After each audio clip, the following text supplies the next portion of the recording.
Bismillahirrahmanirrahim. Assalamualaikum warahmatullahi wabarakatuh. Nama saya Fasiah Naziha binti Zulkifli, nombor matrik I19203901. Baiklah, saya akan membentangkan kronologi isu penggunaan kalimah Allah. Isu ini mula tercetus pada akhir Disember 2007, di mana pihak gereja telah mewawarkan akhbar mingguan gereja di Semenanjung Malaysia, iaitu akhbar The Herald. Seperti mana yang kita tahu, di Semenanjung Malaysia, penganut yang beragama Islam lebih ramai berbanding penganut agama lain. Oleh itu, isu ini menjadi sensitiviti kepada umat Islam. Kemudian, isu ini semakin hangat diperkatakan apabila pihak gereja Paderi Lawrence Andrew pada 31 Disember telah mengeluarkan kenyataan bahawa KDN, iaitu Kementerian Dalam Negeri, telah memperbaharui permit penerbitan akhbar iaitu tanpa meletakkan larangan penggunaan kalimah Allah.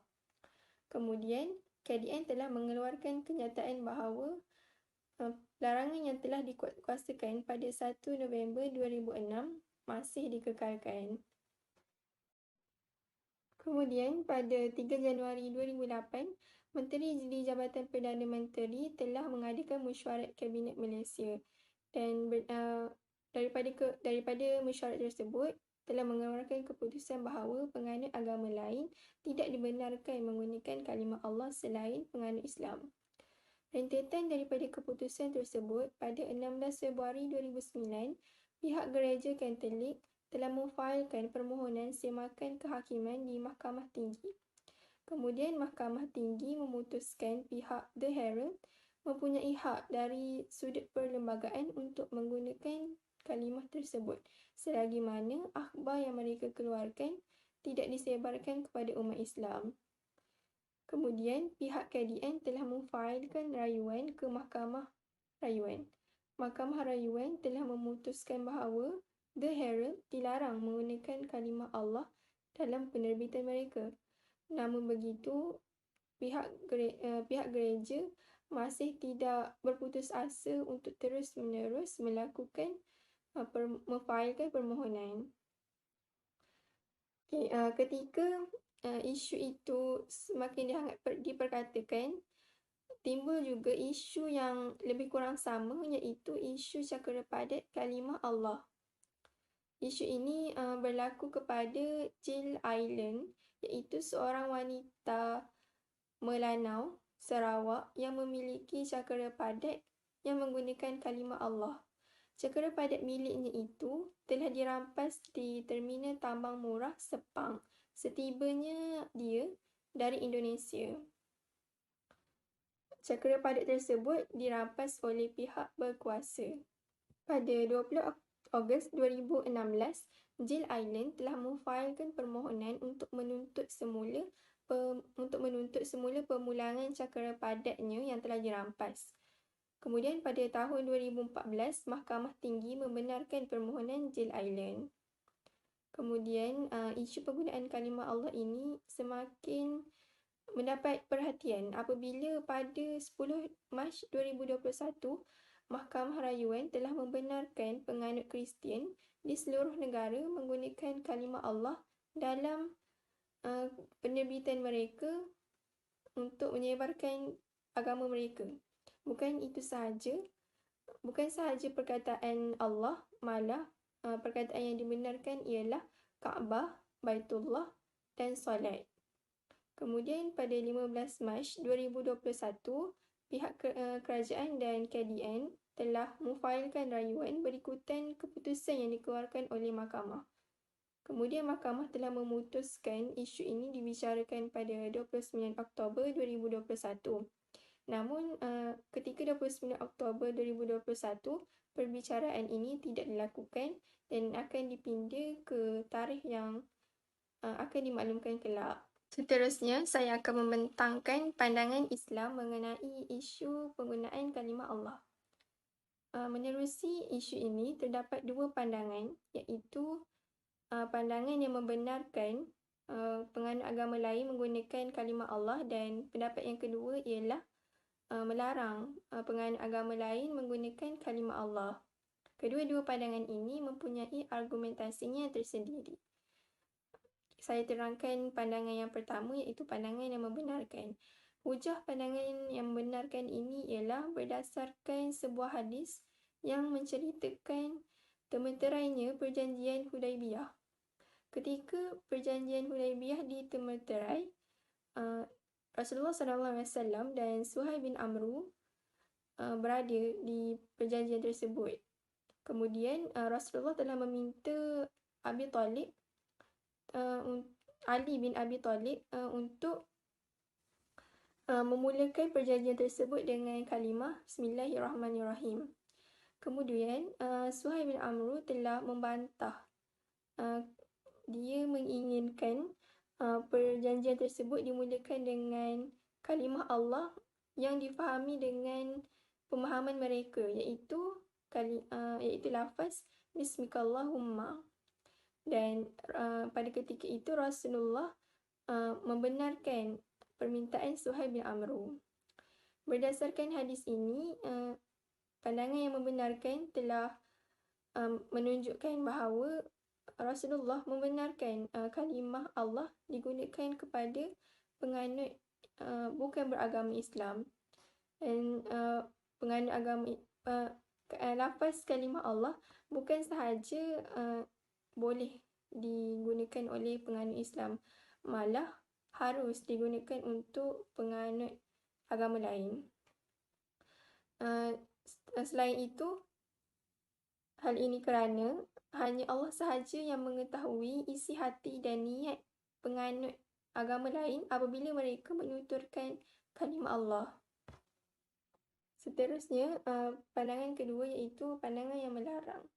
Dalil kepada pandangan ini ialah dari surah Al-Hajj ayat 62 yang berbunyi, A'udzubillahi minasyaitanirrajim, dzalika bi'anna Allaha huwal haqq wa anna ma yad'una min dunihi huwal batil.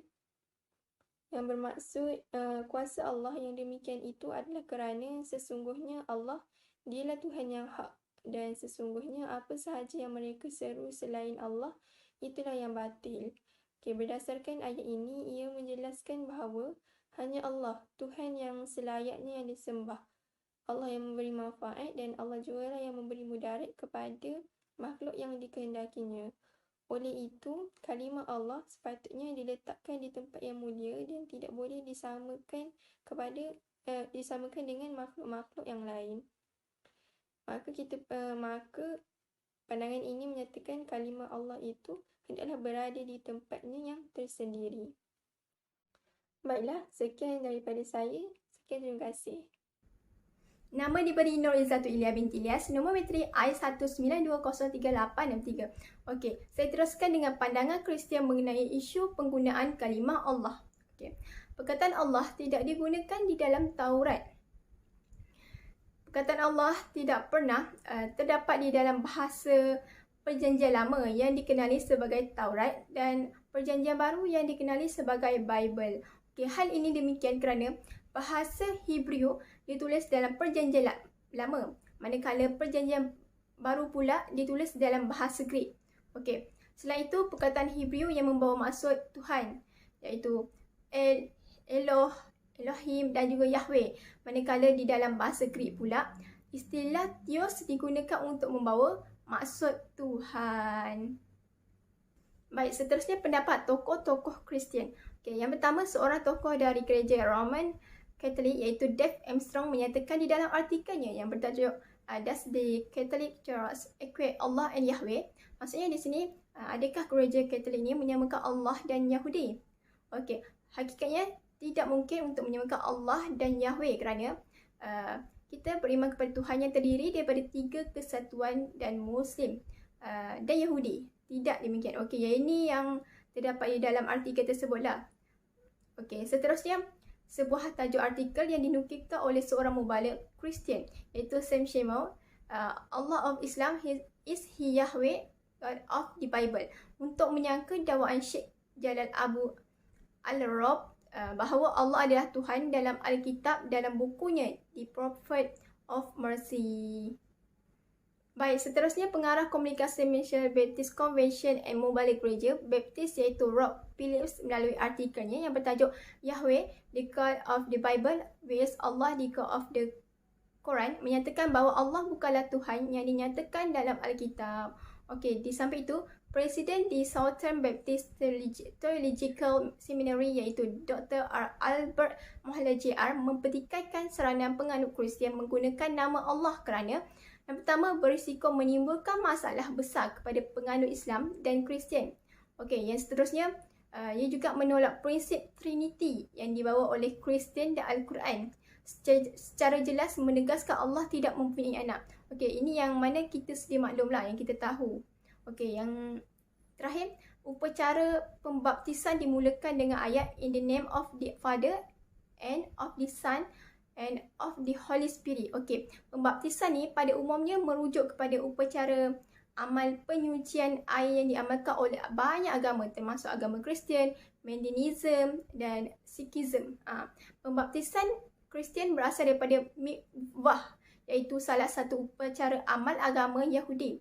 Perkataan baptis ni berasal daripada perkataan bahasa Yunani yang bermaksud mencelupkan, mandi ataupun mencuci. Baik, seterusnya kalimah Allah adalah khas untuk umat Islam yang telah dinukilkan oleh Yahya Iskandar, seorang pederi Indonesia, melalui bukunya Mengapa Nama Yahweh Semakin Popular. Okey, yang terakhir, seorang penganut Kristen Koptik iaitu Isaac Andrews di Mesir telah menulis sebuah artikel berbahasa Arab yang berjudul Allah Bukan Tuhan Agama Kristian dan Yahudi. Okey, hal ini demikian, beliau menyatakan bahawa kalimah Allah hanya berasal daripada penggunaan orang jahiliah yang merujuk kepada Tuhan bulan. Okey, selain daripada itu, ia juga tidak pernah termaktub dalam kitab-kitab Yahudi maupun Nasrani dan Elohim merupakan Tuhan bagi agama Kristian. Okey, sekiranya anda semua ingin mengetahuinya dengan lebih lanjut, anda semua boleh buka kitab ataupun artikel yang saya nyatakan tadi. Okey, sekadar itu saja daripada saya. Saya serahkan kepada pembentang yang seterusnya. Bismillahirrahmanirrahim. Saya Muhammad Izzat Bagaruddin bernomometri I192044068. Pada hari ini, saya akan menguraikan isu kalimah Allah menurut perspektif undang-undang di Malaysia. Yang pertama, di dalam enactment di negeri-negeri, penggunaannya adalah satu kesalahan. Bukan sahaja isu kalimah Allah, bahkan kalimah Islam yang lain berkaitan dengannya juga adalah satu kesalahan. Bermaksud penggunaan ataupun kesalahan penggunaan isu kalimah Allah ini bukan sahaja pada kalimah Allah sahaja, bahkan kalimah-kalimah yang lain juga yang sepatutnya meletakkan pada Islam itu sesuatu yang suci dan sesuatu yang baik, ini disalahartikan oleh masyarakat, bahawa itu adalah satu kesalahan. Yang kedua adalah MAIS, Majlis Agama Islam Selangor, juga menegaskan bahawa penggunaan kalimah Allah untuk tujuan yang bertentangan ataupun bukan dalam Islam, ianya satu kesalahan dan bertentangan dengan undang-undang di negeri itu. Maksudnya, MAIS menegaskan tujuan yang bukan dalam Islam di dalam isu kalimah Allah ini, ataupun kita guna dalam tujuan yang untuk orang kafir, ataupun tujuannya untuk mengelirukan masyarakat, ianya adalah satu perkara yang bertentangan dengan undang-undang di negeri itu. Maka automatik ianya adalah satu kesalahan dan perlu dihindari dan dicegah. Yang ketiga adalah dari Sultan Selangor bertarikh pada 23 Mac 2021 melarang juga penggunaan kalimah Allah dalam segala jenis bahan cetakan, penulisan dan media yang terlibat, supaya menghentikan penulisan yang berkaitan kalimah Allah di dalam Selangor. Iaitu sistem peraja juga majoritinya melarang bahawa penggunaan kalimah Allah ini dari apa jua media cetakan, dari sudut elektronik maupun media cetak, dalam segala media-media yang boleh membawa satu pembaharuan ataupun boleh membawa satu penyalinan baru tentang isu kalimah Allah ini yang digunakan oleh orang yang bukan Islam ataupun budaya-budaya yang bukan Islam, dicegah dan supaya menghentikan dari sudut penulisannya. Seterusnya adalah Seksyen 9, Enakmen Agama Bukan Islam, iaitu dalam pengawalan pengembangan di kalangan orang Islam 1988, di mana sesiapa yang bukan Islam menyatakan kalimah Allah dalam bentuk idea untuk penerangan konsep perbuatan aktiviti pada orang bukan Islam di Selangor adalah satu kesalahan. Ini bermaksud orang yang bukan Islam, dia menyatakan kalimah Allah, contohnya dia menyatakan itu dalam bentuk hal-hal pendidikan, dia mengajar ataupun dia membuat satu perkhidmatan untuk dia menggunakannya bukan untuk Islam tapi untuk menyatakan agar menimbulkan satu kekeliruan pada masyarakat, bahawa ini adalah satu perbuatan ataupun adalah satu kesalahan kerana ianya melibatkan satu keimanan dan boleh menjadi satu salah faham dalam masyarakat berkaitan agama Islam. Seterusnya adalah fatwa yang diwartakan di negeri Selangor pada 18 Februari 2010 juga menggazetkan tentang kalimah Allah sama sekali tidak boleh disamakan dengan kalimah lain. Okey. Poin yang ini dia mengatakan fatwa di Selangor telah menggariskan bahawa kalimah Allah ini tidak boleh disamakan dengan mana-mana budaya ataupun pegangan yang lain di negara Malaysia, dan juga tidak boleh disamakan dengan sesuatu perkara yang negatif dan buruk. Seterusnya, Timbalan Menteri di Jabatan Perdana Menteri dalam hal ehwal agama, Datuk Ahmad Marzuq Syari, dengan jelas dan secara lantangnya di dalam perlembagaan persekutuan secara umum dinyatakan tidak boleh menyebarkan agama Islam, menyebarkan agama lain pada orang Islam, apatah lagi kalimah Allah. Ini poin yang terakhir, iaitu daripada Menteri di Jabatan Perdana Menteri. Dia menyatakan dengan sekerasnya bahawa apabila berlakunya penyebaran agama yang bukan Islam ini, secara automatik ataupun secara sekaligus dia juga menyebarkan ataupun dia juga menggunakan kalimah Allah ini, kalimah yang berkaitan dengan agama Islam ini untuk mereka menyebarkan dakwah mereka, memburukkan agama Islam dan juga menjatuhkan maruah Islam itu sendiri. Secara tidak langsung maruah agama Islam tercalar dan juga menjadi sesuatu perkara yang negatif di pandangan masyarakat kita. Sekadar itu sahaja. Terima kasih. Assalamualaikum warahmatullahi wabarakatuh.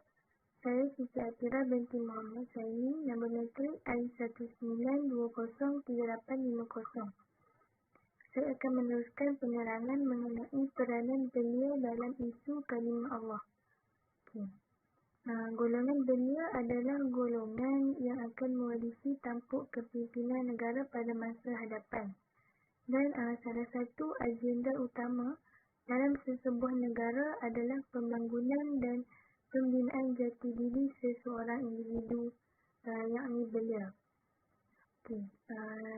Di dalam rancangan Malaysia yang ke-9 juga telah menekankan pembangunan model insan yang bukan sahaja mempunyai kemahiran saintifik yang canggih tetapi turut mempunyai nilai moral dan kerohanian yang tinggi serta berminda kelas pertama. Okay.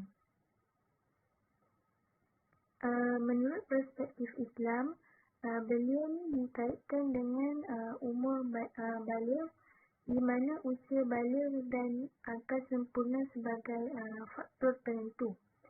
Di dalam Al-Quran juga telah disebut perkataan fatah dan di dalam hadis telah disebut perkataan syabab. Kedua-dua perkataan ini membawa maksud pemuda ataupun belia. Justru Islam telah mentarifkan belia ini sebagai satu fasa umur alam baligh yang menerima tanggungjawab taklif atas setiap perbuatan yang dilakukan, di mana manusia ditentukan kewajipan untuk melaksanakan tanggungjawab kepada Allah, Rasul dan masyarakat. Okay. Pada 14 Mac 2021, pihak WAFID iaitu International Women's Alliance for Family Institution and Quality Education telah dijemput di atas kapasiti sebagai wakil belia untuk menghadiri satu persidangan tergempar. Persidangan ini menghimpunkan NGO Islam untuk membincangkan tentang isu penggunaan kalimah Allah. Okey. Persidangan ini juga telah dianjurkan oleh Pertubuhan Pembela Islam ataupun Pembela setelah beberapa hari Mahkamah Tinggi membenarkan penganut agama Kristian untuk menggunakan kalimah Allah, Baitullah, Kaabah dan solat dalam pendidikan agama mereka. Okay, maksudnya bukan perkataan ini bukan merujuk kepada apa yang difahami oleh umat Islam. Okey, dan pada persidangan tersebut mereka telah bersepakat sebanyak 6 resolusi. Mereka telah mengemukakan sebanyak 6 resolusi, iaitu yang pertama menuntut Kementerian Dalam Negeri untuk merayu terhadap keputusan yang telah dibuat ke mahkamah yang lebih tinggi dengan kadar segera, dan meminta penangguhan pelaksanaan keputusan hakim tersebut sehingga kes rayuan selesai. Dan Kementerian Dalam Negeri juga mengeluarkan perkeliling baharu pengharaman penggunaan perkataan-perkataan tersebut sekiranya penangguhan itu tidak dibenarkan. Dan yang kedua, menuntut kerajaan dan jawatan kuasa pemilihan hakim untuk memastikan hanya mereka yang benar-benar faham tentang sejarah perundangan negara dan menghayati Islam sebagai agama persekutuan dalam konteks yang sebenar dilantik sebagai hakim. Dan yang ketiga, menyarankan agar setiap organisasi dan persatuan umat Islam mengambil serius perihal dan isu kerana ini akan membawa kesan yang besar kepada umat Islam, dan menyarankan agar satu memorandum bantahan dihantar kepada Majlis Agama Islam negeri MAIN itu di setiap negeri dengan kadar yang segera. Yang keempat, menuntut kerajaan untuk mengadakan preambel mukadimah kepada perlembagaan persekutuan dengan memasukkan elemen-elemen penting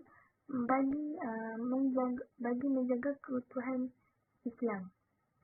Yang kelima, menggesa Dewan Bahasa dan Pustaka selaku badan berautoriti terhadap bahasa untuk memberikan definisi kepada God sebagai Tuhan untuk supaya menghilangkan pertikaian yang timbul. Dan akhir sekali, memohon ampun perkenan Raja-Raja Melayu selaku Ketua Agama Islam bagi negeri masing-masing untuk mengambil tindakan segera supaya dapat membetulkan keadaan dan Islam juga tidak terus dihina dan dipermain-mainkan. Okey. Persidangan yang berlangsung ini telah memperlihatkan bahawa NGO Islam telah mula cakna telah mula mengambil tahu akan undang-undang ataupun isu-isu yang telah berlaku. Okey. Beliau adalah golongan yang boleh memainkan peran penting untuk menangani isu ini. Okay. Jika kita rujuk kepada statistik Jabatan Perangkaan Malaysia pada suku pertama 2020, jumlah penduduk yang berumur antara 15 hingga 30 tahun adalah dianggarkan seramai 9.2 juta yang mewakili 27.8% daripada keseluruhan 32.7 juta penduduk Malaysia. Oleh itu, sebagai pemuda dan pemudi, harapan umat mereka perlu sentiasa berusaha untuk mengukuhkan tahap keimanan kepada Allah dengan melakukan perkara yang disuruh dan meninggalkan segala larangannya. Tanpa iman dan pegangan akidah yang mantap, hati tidak akan terusik atau berasa tidak tenang tentang sesuatu perkara. tentang perkara ini. Mereka juga akan menganggap bahawa penggunaan isu kalimah Allah ini adalah satu benda yang remeh dan sekadar dibesar-besarkan untuk kepentingan tertentu. Okay. Seterusnya, para belia juga, terutamanya mahasiswa dan mahasiswi, perlu cakna dan memperbanyakkan pembacaan tentang isu-isu semasa. Okay. Namun begitu, perlu diingatkan bahawa setiap info dan maklumat yang diperoleh perlu ditapis untuk mengelakkan salah faham dan penyampaian maklumat yang tidak benar. Okay. Pembacaan juga mestilah dengan fikiran yang terbuka, maksudnya tidak berat sebelah terhadap sesuatu isu yang timbul. Okay. Para belia juga perlu melibatkan diri dan bergiat aktif dalam perjuangan yang melibatkan jati diri bangsa dan tidak hanya duduk berdiam diri dan membiarkan orang yang lebih tua untuk mengemudi sesuatu isu yang berlaku. Okay. Penggunaan media sosial yang meluas juga yang penggunaan media sosial yang meluas oleh para belia merupakan satu kelebihan untuk menyebarkan lagi perkara yang benar. Dan akhir sekali, adab dan susila mestilah dijaga dan bersandarkan kepada akhlak Rasulullah SAW. Perbuatan seperti provokasi yang melampau sehingga boleh menjatuhkan adab sebagai orang Muslim telah dielakkan. Dan isu ini boleh diselesaikan dengan cara yang baik menurut undang-undang tanpa berlakunya pertumpahan darah ataupun rusuhan di jalanan. Sekian. Bismillahirrahmanirrahim. Assalamualaikum warahmatullahi wabarakatuh. Nama saya Muhammad Darmi Bukri bin Abdul Samad, nombor metri I1920394. InsyaAllah hari ini saya akan menyatakan tentang kesan penggunaan nama Allah sekiranya tidak dibangkang.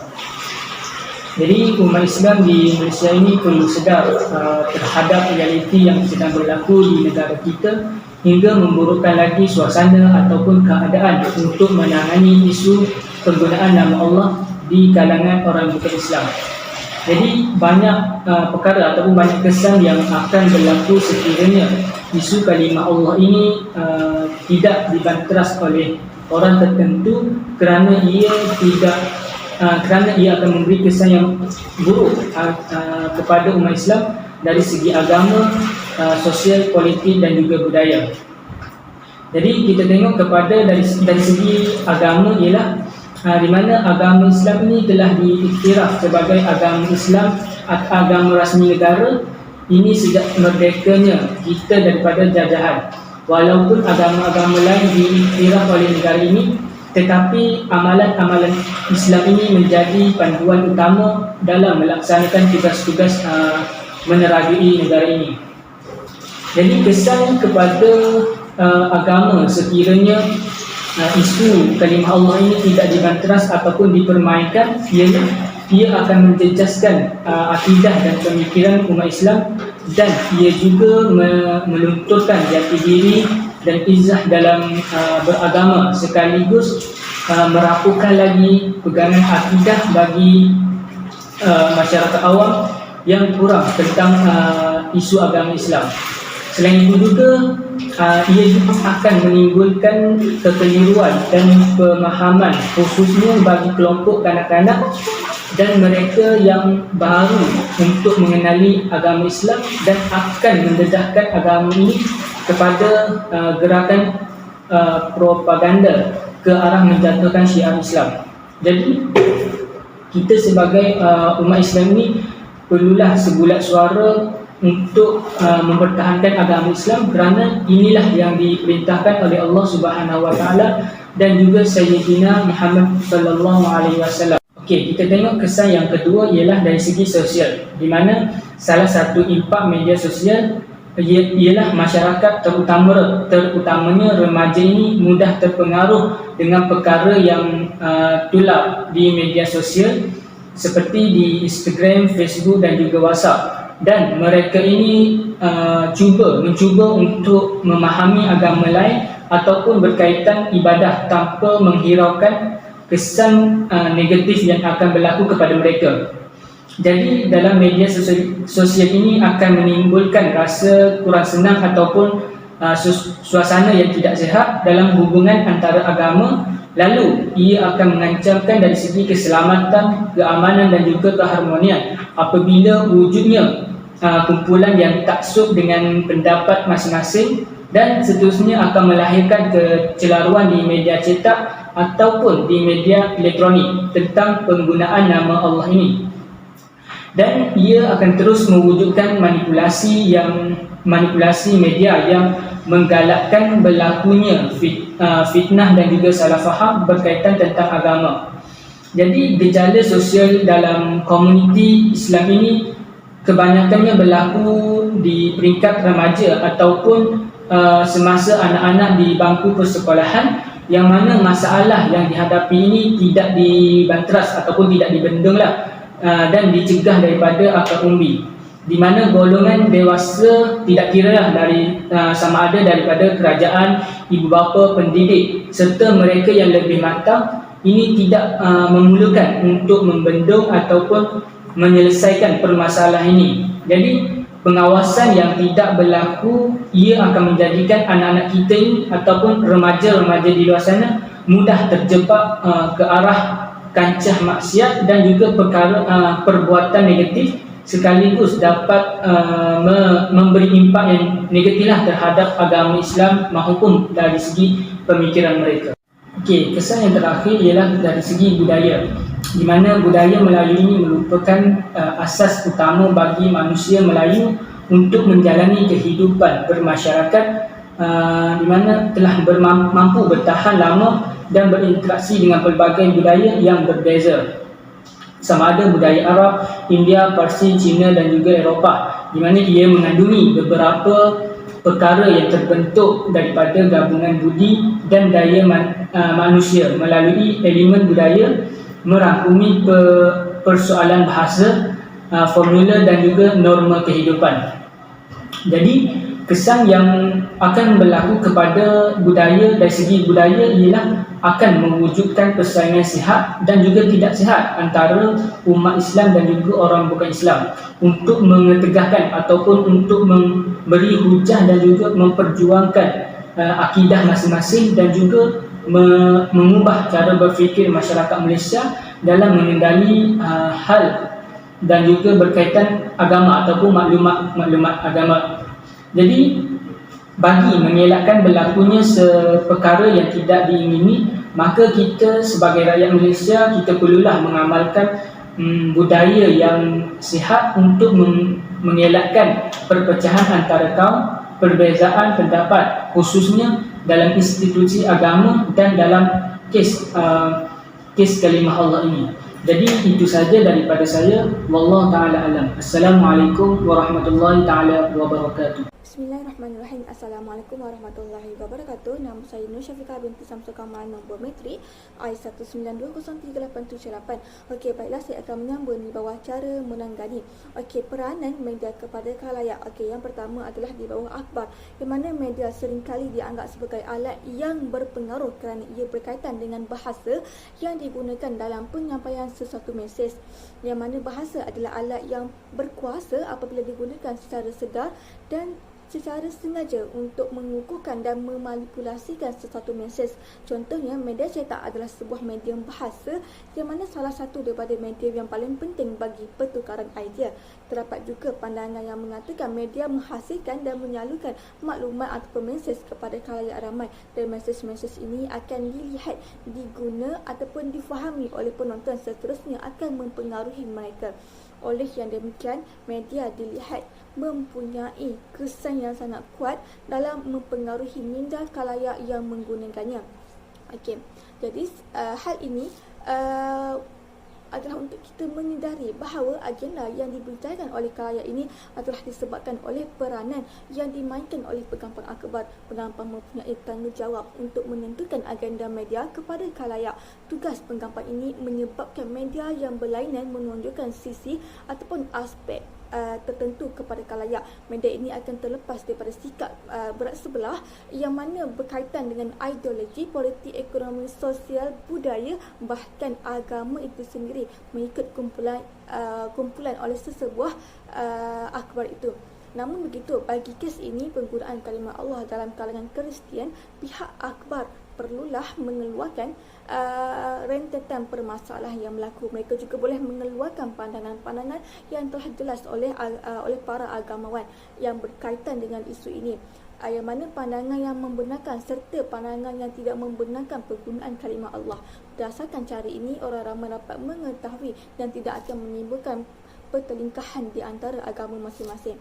Okey, yang kedua ialah media sosial, yang mana penggunaan media sosial yang meluas pada masa kini adalah salah satu cara yang berkesan bagi menyampaikan sesuatu isu yang sahih. Media sosial seperti YouTube, Instagram, Facebook, Twitter dan lain-lain lagi antara yang paling banyak digunakan oleh orang ramai. Namun terdapat juga penyebaran berita ataupun isu pada medium ini sehingga kesahihannya tidak dapat dikenal pasti lagi. Jika media sosial ini digunakan secara berhikmah, pasti banyak kebaikan yang umum akan diperoleh. Oleh itu, bersandarlah isu ini, pihak yang arif boleh menggunakan medium ini bagi memberi penjelasan yang lebih terperinci. Baiklah, secara kesimpulannya, penggunaan kalimah Allah adalah hak orang Islam dan bukanlah hak orang bukan Islam.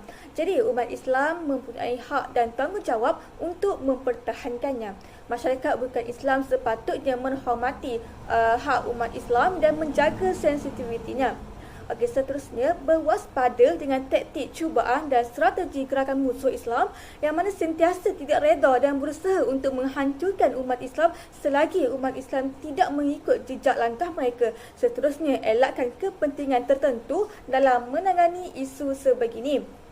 Seterusnya, pentingnya kesedaran dalam diri umat Islam untuk mempertahankan kesucian nama Allah yang Maha Mulia, yakni larangan penggunaan nama Allah dengan mengaitkan dengan kesesatan, kebatilan, pendustaan adalah amat jelas dan nyata menerusi ayat-ayat Al-Quran yang telah dibentangkan.